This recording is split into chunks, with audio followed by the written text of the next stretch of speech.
We begin this hour at the White House, where President Biden is signaling a major shift in policy. He says the U.S. will not supply Israel with offensive weapons if it goes ahead with the military assault on Gaza's southern city of Rafah. This comes after it was revealed the U.S. paused a shipment of bombs to Israel last week amid concerns over the impact that weapons could have in the region. In a moment, we're going to talk with our correspondent, Nancy Cordes, at the White House. But first, let's go to Ramy Inocencio. He's in Tel Aviv. Good morning, Anne-Marie. And angry reactions are flying from Israel's far-right politicians to President Biden. Israel's national security minister posted on X, Hamas heart emoji Biden. Another lawmaker said the president's action jeopardizes Israel and the entire free world. Every day in Rafah now, frightened Gazans are flooding the city's last functioning hospital with the newly wounded and the dead. The health situation in Rafah is now very miserable. Dr. Jabal Al-Hums told CBS News his hospital is struggling to cope, overflowing and understaffed. All areas are not safe. All areas are targeted.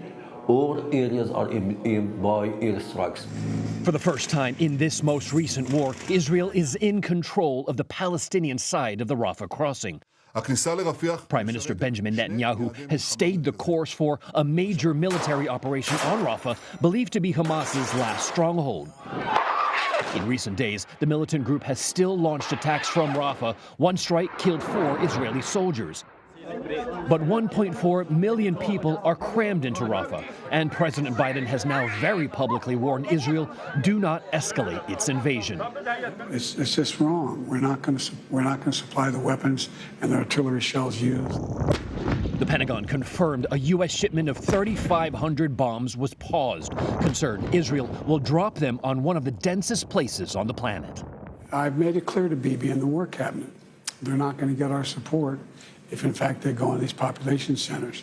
We're not walking away from Israel's security. We're walking away from Israel's ability to wage war in those areas. Israeli national security expert Chuck Freilich. The shipment that's been paused, how does it affect the operations in Rafah now? Well, in the short run, it won't affect operations, but I think it's sending a very, very strong message, which has the defense establishment very, very deeply disturbed. Freilich also told us that even though Israel may be beating Hamas militarily, Israel may have already lost in terms of its international standing. And that, he said, is an incredible achievement for Hamas. Anne-Marie. All right, Ramy, thank you. For more on the president's warning, CBS News Chief White House correspondent Nancy Cordes is joining us now. So, Nancy, last time we spoke about this when we got the news of the bomb delivery being sort of held up, we didn't get a chance to really dig in. Now the president in this CNN interview has reiterated his concerns about how American weapons are used. Why is he making this move now? Because, Anne-Marie, after weeks and months of Israel threatening to invade Rafah, it was becoming increasingly clear that that invasion could be imminent based on what Netanyahu himself was saying, the seizure of the Palestinian side of the Rafah gate. There were a number of moves that made U.S. officials very concerned that the Israelis were planning to invade this city packed with 1.4 million Palestinians, despite the repeated warnings by the Biden administration that the U.S. simply could not support this move if Israel didn't do more to protect Palestinian civilians first. And it appeared to U.S. officials that the Israelis simply weren't listening to those warnings. And so they went ahead and took this very unusual step of withholding 3,500 bombs that were supposed to be headed to Israel. It obviously sent a signal around the world. The White House knew that it would get some backlash from the right, but clearly they felt it was important to send this message, and so they went ahead with it. Yeah, and this is definitely sort of a shift in the president's approach over this entire period of time. What he would do before is always publicly, show ironclad support for Israel, perhaps privately putting pressure on Benjamin Netanyahu. But now we're hearing, public concern and criticism. But of course, that opens him up to criticism. Former President Donald Trump slammed the decision on Truth Social in a post. No surprise there. But other than that, there is some political risk for the president.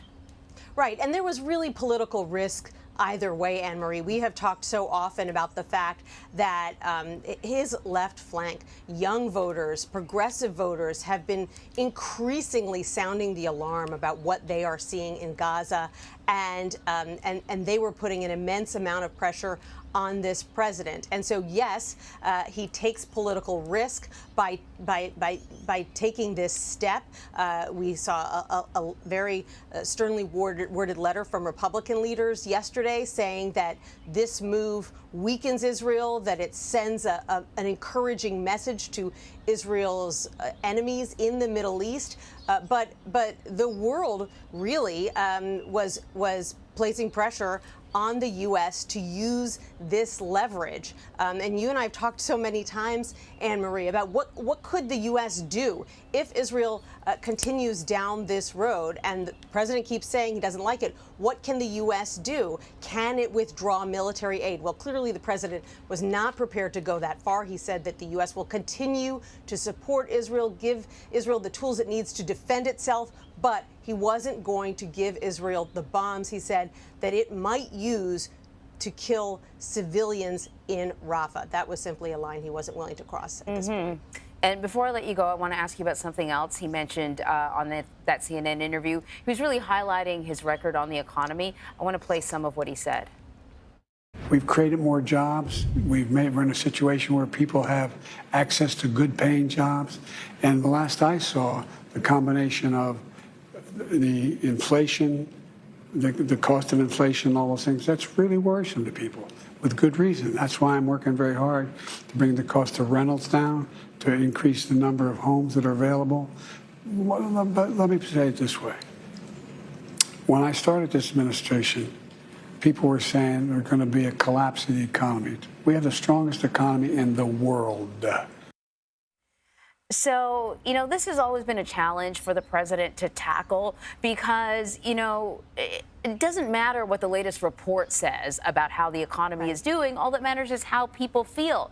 In this response, I see a bit more of an acknowledgement that it's tough out there for a lot of people. But how's his messaging going? Well, I think he's really attempting to make 2 points in his recent interview and in his recent speeches. For one, he's saying, yes, inflation is high. I acknowledge that. Prices have gone up. But the U.S. is in a better place than most other countries in the world. And that's true. Inflation has come down more rapidly in the U.S. than a lot of other developing nations. And he argues that his policies are to thank for that. But beyond that, he is trying to draw a clear contrast between his record and Donald Trump's record, because we've been seeing in poll after poll that Americans look back at the economy of the Trump years with some nostalgia. We did a recent poll of the battleground state of Wisconsin, for example, where President Biden was yesterday. 62% of voters there say they think the economy was better under Trump. But that's very frustrating for the Biden White House, because back in 2020, when Trump was president, when we polled Wisconsin voters, guess what? Only 36% of them said they thought the economy was good. And so the Biden team feels that people are looking back with rose-tinted glasses, and they're trying to draw a clearer contrast between here's how many jobs have been created in this administration, here's how many jobs were created in that administration, and really trying to make the argument that, that the way you remember it is not exactly the way that it went down. Yeah, hence the comparison between the Foxconn promised jobs versus what President Biden said he's actually going to deliver. That's really interesting. Nancy, thank you very much.